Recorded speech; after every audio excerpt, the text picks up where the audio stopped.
Welcome to PA Timber Goose. Today is July 17th. Another beautiful Friday evening, and sure I'm glad the week was over. It's been very warm today. Tomorrow I'm going to try out a new fly rod, and I have to assemble my line and my reel, my backing tonight. I have a Redington 9-foot 5-weight in 4-piece, and I did buy another case for it. I have a case where I don't have to take the reel off the rod. I don't like to keep taking that off because it makes a sloppy fit. Sometimes you can strip the threads out on the bottom of your fly rod. Okay, let's take a look at our fly rod. It has a beautiful brown color. It has one locking ring on it. I have to make sure that stays tight so my reel doesn't fall off. A few times I've caught fish and I've actually had my fly reel come off because this came loose. Sometimes I put a piece of electrical tape on there to keep that ring tight on there that doesn't come off.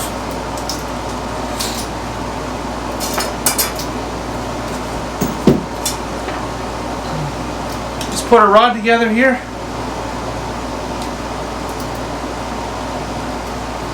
Most of your 4-piece rods have a tiny white dot on the bottom.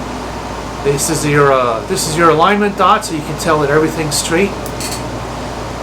I'm going to make sure that your rod is well seated so nothing comes apart while you're casting. That can lead to a major malfunction in your rod. You can actually break your rod right here if it comes apart a little bit and you have a big fish on the end.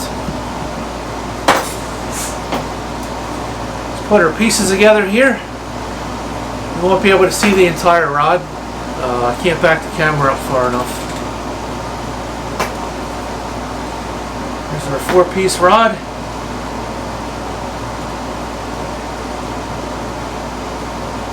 Two-piece rods are nice too. They also fish very well, and you only have to worry about one section coming apart. I just have to make sure that my sections of the rod are well seated.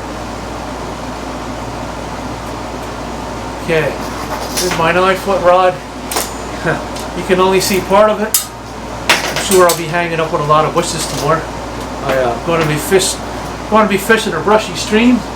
I'm already caught in the ceiling of the man cave. There's my beautiful Redington rod. It's a medium action and has a very soft flex to it. No fast action rods for me. I like a slow action on my fly rods. It's actually kind of whippy, but today I'm going to put my reel on here, and I'll show you my Orvis reel, my fly line, and my backing. So we have to take it apart. All they basically need is half of the rod. So we'll take this apart, and we'll use this half.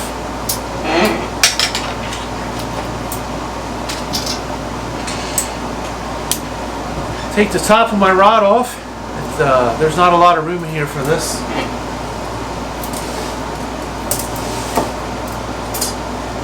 Okay, let's start with our Battenkill reel. This is an Orvis Battenkill disc 3, so this has a disc drag on it, no pole drag here. Comes in a cool neoprene case, and if you want to switch it from left hand to right hand retrieve, there's a tool in the back to disassemble the reel. There's a locking ring in there that you have to flip over like a small gear. It gets it to spin the other direction. Generally, when you want to wind a line up on your reel, you want it to go forward, not backwards. When it goes backwards, that's you're fighting the drag. You generally want to wind your line going forward when you retrieve. Orvis Battenkill 3 is a disc drag. It's machined aluminum. No cast reels for me. I've had a few bad experiences with cast reels, and this is the second reel I had. I ordered a LO Beam large arbor disc drag, but I didn't like it because it had a nut on the front, and you had to unscrew the nut to get the spool to come off. Most reels that you buy have a little lever on the bottom. This one's very tiny, but it's here. And what you got to do is, if you wanted to change your line, or if you got a tangle in there, you could do the stream side if you want it, or you got some sand in there. Push the little lever over and remove your spool. You can clean out any grit or dirt that got in there. Sometimes when you're landing a fish, you get some mud or some sand in here, and you might have to clean it out. So I have a sealed drag on here. I don't have to worry about any mud or grit getting in here. Fly reels have definitely come a long way. This reel was about $200, and this came from Cabela's. I had a hard time finding these. I had to shop 2 or 3 places to find one, but there's my Battenkill 3 disc drag.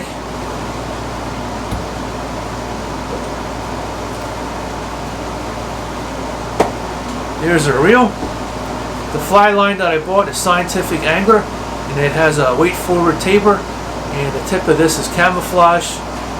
On a lot of the fast action fly rods, if you have a 5-weight fly rod, they recommend using a 6-weight fly line, which helps the line go out because the rod is so stiff it doesn't have a lot of give.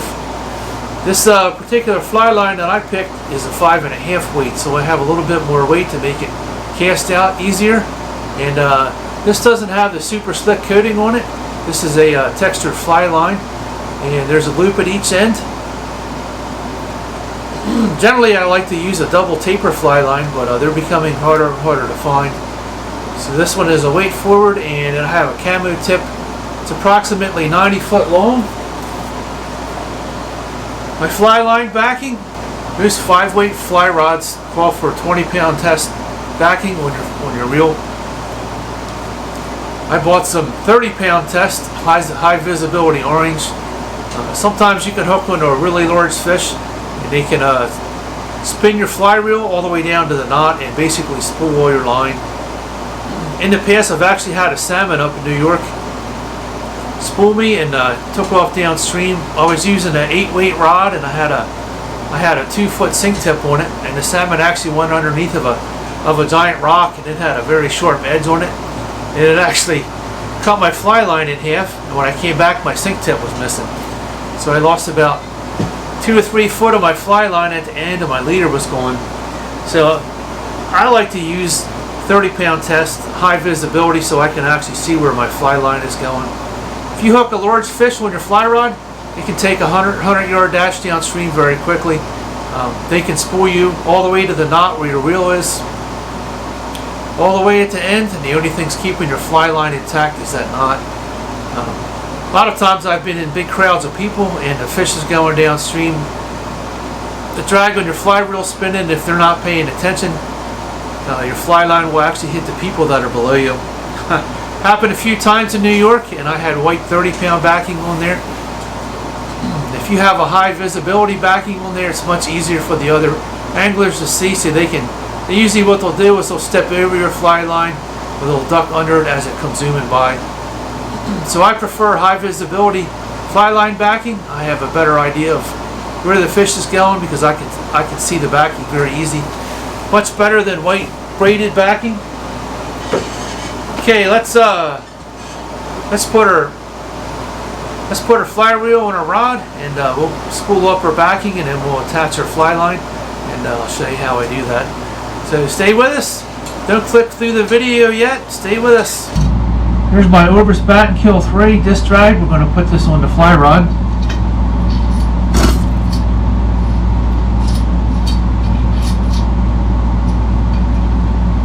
Get it lined up, go in the right direction. If you're a right-handed person, your retrieve will be on the left-hand side.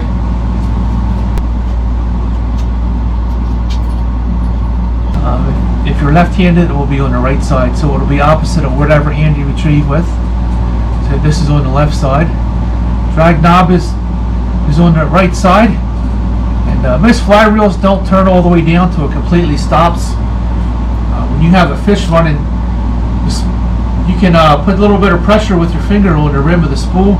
That'll actually slow the fish down if you have a heavy fish on the end and your drag is spinning out of control. Okay, let's put our 30-pound backing on. High visibility orange. This is very easy to see when your fish is taking a huge run on you. A little bit easier to see which direction it's taking a run. Okay, now we're going to put some backing on our reel here. There's 100 feet of 30-pound test on here. Basically, all I'm going to do is I'm going to put a drywall screw through here so it spins freely. With my cordless drill and a 3-inch drywall screw, and I'm going to wind up half of the backing off the spool. I don't want to overfill my spool with backing. Sometimes you can actually get your fly line caught where your spool rotates around and it'll take a nick out of your fly line.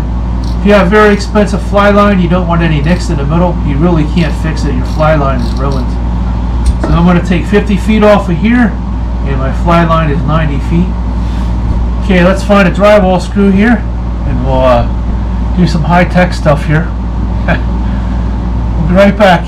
1 3-inch drywall screw. Basically, I'm just going to screw this into the side of my shed like this, and we'll tie this to the spool. We'll put a knot in there and drop a super glue on there, and then I'll wind half of the spool off onto my flywheel, and then we'll tie that to the fly line, and then we'll spool the fly line, and it should be ready to go. I always wanted to try the textured fly line. Maybe this will make my cast go a little bit further. Okay, let's shoot our screw into the shelf here and start spooling up some 30-pound backing.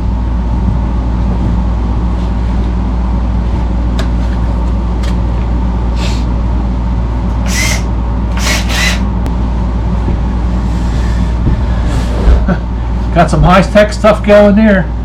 I could never do this in my house because my cats won't leave me alone. So now we're going to tie this to my spool. Let's tilt the camera down here and start winding this up. Okay, let's pop our spool off. Push the little lever over on the bottom. Comes off very easy. And this reel is a piece of art. It's very smooth. It has a very smooth drag. You always want to spend more money on your fly rod. You don't have to buy the high-tech fly line, but I always wanted to try a textured fly line. When we fished New York a lot, these were just starting to come out. These are very expensive. They've come down a little bit. So we're gonna put this on a 5-weight and see how our textured line works. Okay. Very warm in here. It's cooling off a little bit. Okay, there's the end of our backing.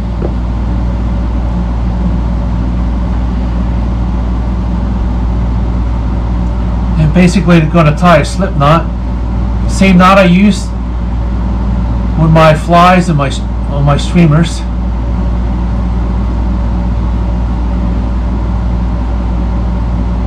I have 2 knots there. There's my loop. And I'm going to wrap this around the spool. If you get spooled all the way down to the end, that will cinch down very tight on the spool. It won't come off. This is a very simple knot to tie. So basically all I'm going to do is pull this tight.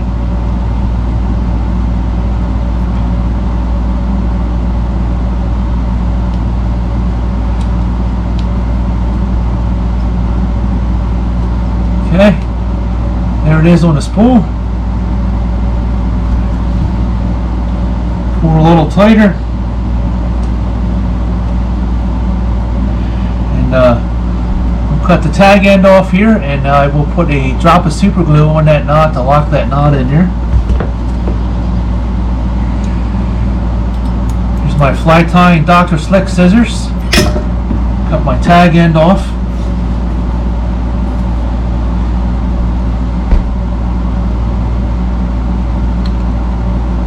One little drop is all you need on that knot, and it'll never come off. You don't necessarily want a lot on there. You just want one tiny drop. Okay, now we're going to wind our backing up. You want to make sure that you wind your backing forward. If you go backwards, you're fighting the drag, and you're spooling your reel in the wrong direction. All right, we're gonna put 50 yards on here. My backing going the right way here. Try to spin your backing on there nice and even. Fly line backing comes in 2 different weights. Basically you can get a 20-pound or a 30-pound backing. You can get white or tan, sometimes chartreuse or orange, and it also comes in gel spun, which is a very thin diameter. This is gel spun backing, so I can actually get more backing on my reel The braided backing is a little bit bigger. It's also a little bit cheaper. I prefer the gel spun backing because it goes through the guides much nicer, and you can get extra backing on your reel. You never know when you're going to hook up on something really big and it really takes you for a run. Okay, that's about all I'm going to put on my reel. I have about 30 feet of backing on my fly reel, and this spool is a 100-foot spool. I don't want to overfill the backing on my fly reel. I don't want to take a chance of taking a nick out of my fly line. Textured fly line is very expensive. It usually runs about $110 to $130 for a 90-foot section.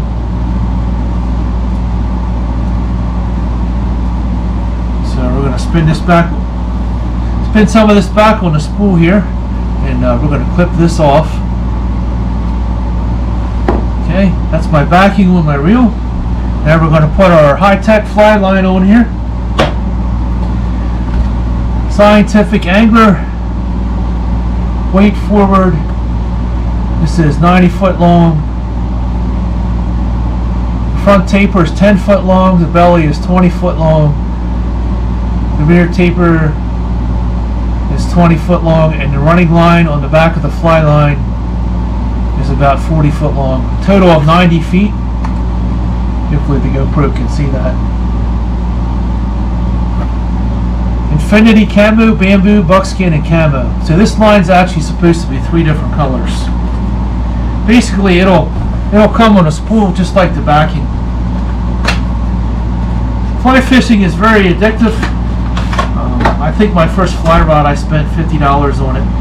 It came from Kmart, if I remember. It was a big fiberglass fly rod with a Fluger reel, and yeah, it was a piece of junk, but I caught a lot of trout on that. Back then we had a lot of trout, and basically when I started out I just used bait on my fly rod. Back then we threw a lot of corn. In night crawlers it was very effective, and once I figured out how to use a fly rod and how effective it could be, I started switching into some dry flies. Well, I still caught a lot of trout on the dry flies. The Fish Commission used to put out a lot more trout than they did. My fly line is on a cardboard spool. I actually thought as much money as I paid for this line, this would be plastic.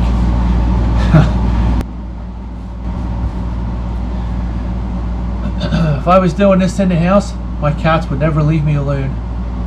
They would start chewing on my fly line, which they've done in the past. Alright, I'll thread that through that loop. I'll get that to cooperate.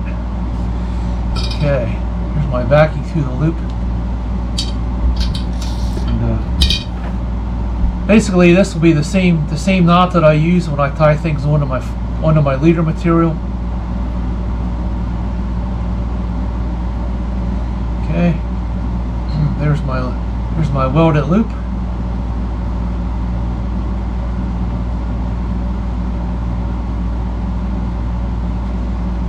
Here's my knot. We will no saliva needed on this. I'll just cinch this down. Pull that tight. Here's my knot. I'm not sure what pound test fly line is. I've never had anything break it. I've only had an issue with it one time when that rock sliced the end of my sink tip off up in New York. Put another knot on there. Cinch it down. There it is. Cut the tag end off.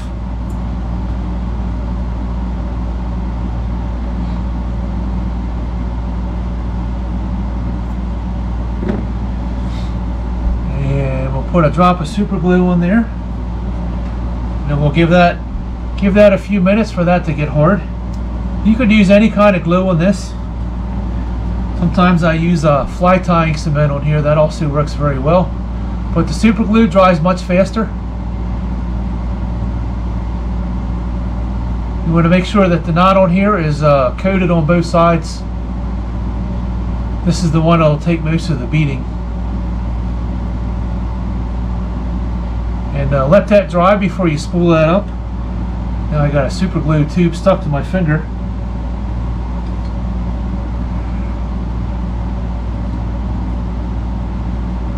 We'll let this dry for a few minutes, and then we'll wind our fly line back up on our reel. Okay, let's spool our fly line up.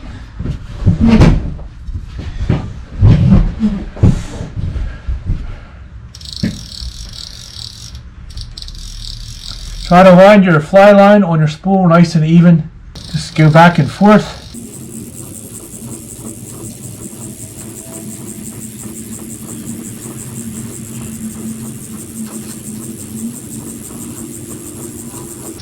You can see the fly line starting to change color there. The base of this kind of looks like an olive. Now it's starting to become a tan color.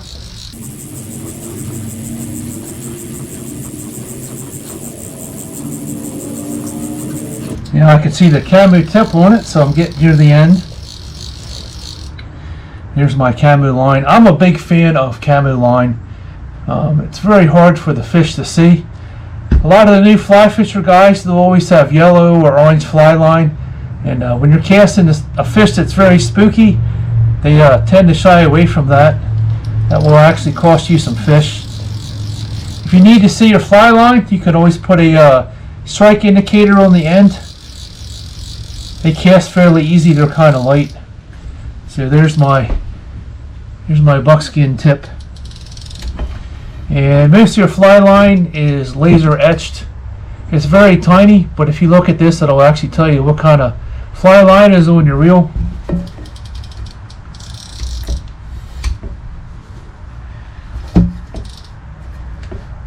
So there's my line. The end of it is not green. I actually thought the end of this would be green. There's the end of my fly line. Here's my welded loop, and I'll tie my leader onto there. And this part here is green. So I guess it's camo, but not as green as I wish it was. If I had too much backing on there, my fly line would be all the way up to where the spool spins around, and that can cause you a lot of issues if you overspool the backing on your fly reel. So I only put about 30 feet of backing on there, and I have 90 foot of fly line, which is 120 feet, which is plenty for around here. I'm not after big game fish, but this is fine for Pennsylvania. Okay, there's our 5-weight with our Battenkill 3 disc drag on our fly rod. Hopefully we'll catch some fish on this tomorrow. Really looking forward to it. Hopefully the bugs aren't too bad.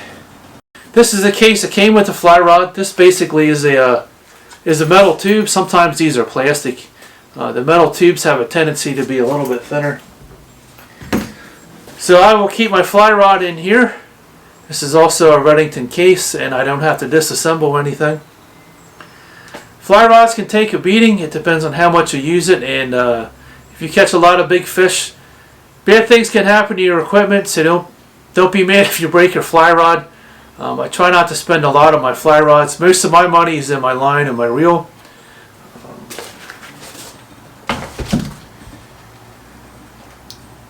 This reel was about $200. My fly line, I believe, was $120. So there's $320. I spent $110 for the reel. It's not a high-end outfit. Basically, it's a middle of the road. You can find cheaper outfits, but I try to get in the middle of the road. My line and my reel are always the most important to me. You got to have a good drag. You can actually snap a lot of leaders using dry flies or actually fishing for large fish. They will spool you and break your leader off because your drag on here can't stop them, or it's not very smooth. It's kind of jumpy, and if you use a lot of light leaders, especially on dry flies, you will keep snapping your leaders off. Okay, there's your fly rod in the case. Turn it around here, give you another view.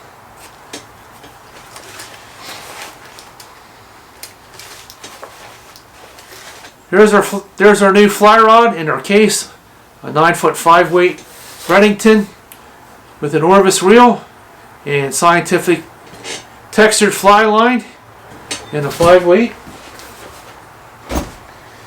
Okay, that's our build for today. If you're new to PA Timber Ghost, welcome to the family of outdoors people.